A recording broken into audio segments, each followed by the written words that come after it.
Let's talk college football. Ryan, can you give us the details on Deion Sanders got a new contract extension with Colorado? The program has turned around. There's no doubt about it. And Deion's 2 years, right? It's been 2 years. That's it. 2 years, yeah. One, 2. 13 and 12. In 2 years, and Ryan, they cashed him out. That's right. He got a 5-year, $54 million extension, which puts him under contract through the 2029 season. Ephraim, my first thoughts was, isn't this premature? That was my first thought. Not that he doesn't deserve. We get his name, what he's been able to do, what he attracts. You know what I mean? I know he didn't have any formal interviews with the NFL, and even though there was that talk about the Raiders or what was the other team that he was Dallas. Dallas.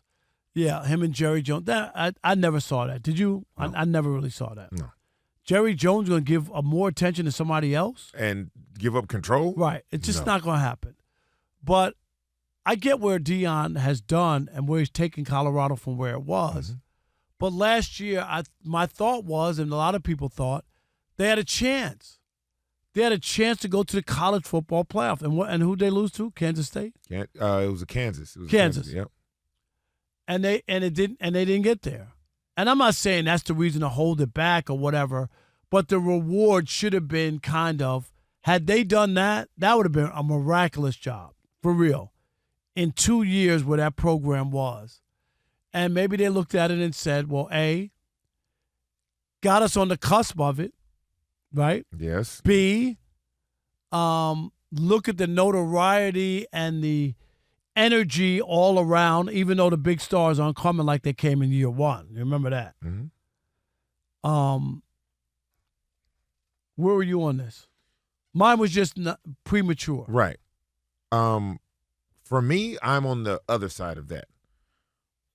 So when you look at it and the totality of what the prime time experience consists of, he moved the economy in Boulder. He moved the economy. So if you have a person who can step into a situation that has been long forgotten, worst team in college football when he took over, 1-11, hadn't won anything, afterthought. The first year he gets there, they win 4 games, but the whole world changed for them. Enrollment, regular enrollment, shot up 25%. Right? Merchandise, what was it, 2,000%. Season tickets, another, increased by 800%. He stimulated the economy in a whole city. And so he's still staying on that trajectory. The longer he's there, in my opinion, the better he'll be as a coach. Now we get to see him without his sons. All 3 of them, because I include Travis Hunter in that. And that's going to be interesting this year. That's the big thing, but no doubt. Although we don't know, when I see a deal like this happen, he must have had one heck of a recruiting class. So they can see what's coming over the horizon. So we may not know that. Right. So for me, based on what he did and what he meant to college football and the way he went about it, of course I believe he deserves this. Okay. For me, and I get all the other parts. You want to talk about the merchandise and all that stuff, and I understand that. Because that's a big part of it. But there's something about winning too. And as a coach. And if it's just about the other stuff and that's what you're happy with, as long as you're selling tickets and you're in, you know what I mean, and you're quote unquote in the mix. I got something for you. You're the president or the AD of Colorado 2 years ago. 2 years ago. Okay. And I come to you and say, hey, if you hire him in 2 years, you'll be one game away from a possible college football playoff berth.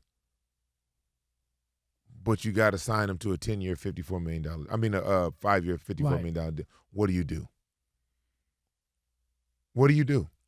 Honestly, what do you do? If I know that for sure that would be it, you know what I mean? Like that. If I tell you that's what's going to happen. What would you do? I don't. What would you do, man? There's a lot of stuttering over there. No, I know, because I get that if it's poor. You still didn't answer it before you go into your soliloquy. You didn't answer what you would do. I would probably sign him then. And that's what we are. Okay. And that's what we are. But here's my thing. Yes, you turned it around. 2 years. And when you become one of the highest paid college coaches, but you haven't won anything. And this is not just about Deion. This is where we are in this world. Mm-hmm. We're cashing out players who haven't won anything. We're re-upping coaches who haven't won anything. And I just don't. Where's the reward at the end? Here's the reward. Where's the reward? Listen, Deion took the job on the first contract. They didn't even have all the money to pay him. That's what they said. I don't doubt it. They said, what was the school that just said that we don't have the money, but we're going to find it. Guess what? Guess what they have now? They got the money. What are we doing? Okay, so so here you go. They don't get to the college football playoff. Just say they just the next couple of years. I don't want to say the next 5.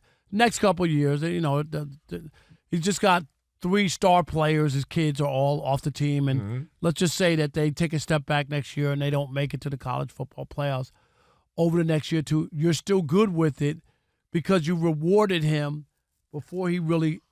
Yeah, I'm. Do you know what I mean? That wouldn't bother you. That I believe in his ability to recruit. So you're paying, yes. Okay, yes. But here's my dilemma. I hear that. Go ahead. If it's all about that, and you're Kentucky, and you're recruiting great players, and you're going to the basketball tournament, the NCAA tournament. Hold on. Do this. No. I'm about to shoot holes in it. Hold on. Okay, go ahead. But now, Calipari, no. You know what? We're good. We're good. Ready? Yep. You ready? I'm ready. NCAA basketball, NCAA football, 2 completely separate animals. There are no one and dones in football. There are no one. You can't build your team on one and dones like you can in basketball and football. Okay, but Coach K, where he broke from a lot of people is he said after doing it the other way, he's going to evolve because you won't survive. Right. I always talk about Tom Izzo. Tom Izzo decided for a long time he wasn't playing that game, and guess what? It's been 25 years since he won a championship. Yes. Because you don't have those kind of players. Colleges aren't recruiting kids out of high school anymore. Right. They're just going to the portal and junior college. They're not even doing high school kids anymore. Because they can get people. Football is completely different. But you get my point is, it wasn't enough just to be a recruiter, that you want somebody to win at some point. And that's all I'm saying. I get what he's done there. Well, it was a 9-win. They went from 1 to 4. I get it. To 9. What did you just say his record is there? It's 13-12. Okay. That is reward for – hear me out. Reward for one of the largest college football contracts with a 13-12 record, no playoffs. I'm just saying I get where they were. I'm not saying he doesn't deserve something. It seemed like it's the cart before the horse. Ephraim, if they win that game and they get to the college football playoff, you could write the check for whatever it is. There was that no would have cart, been something. And there was no horse. Who cares which one you put in front of them now, because you got both of them. There was no cart and no horse. What do you do next year? Do you rip up his contract next year if they get to the college football playoffs? Like what? You've already given him. He's fine. We know Deion is not hurting for money. Yeah, no, I don't mean it like that. But It's where's the what it was it was a commitment to him. He already had. We Didn't he appreciate sign you. a 4-year contract? He had 2 years left, right? We appreciate you and what you've done. I think it was a 3-year deal. Okay. We appreciate you for what you've done and where you're taking us in the future based on the things that you've done. Bringing Marshall over there. You having the pros. There's some of the greatest players to ever play in that building. T.O.'s over there. I get all that, and they're still 13-12. They're changing the landscape of how people are doing college football, and I love that. If it wasn't Deion, yeah, John Smith is the coach. Yes, and they're 13-12. Mm-hmm. Does he get a 4-year or whatever? No, he doesn't. Correct. Do you know the Deion part is the part? No, I get that. And what are we talking about here? No, but this is what I'm saying. John Smith doesn't change the economy of a whole city. But he would have the same record. He doesn't change the economy. It would be 13-12. It would be the same Enrollment in school doesn't go up 25% for John Smith. All right.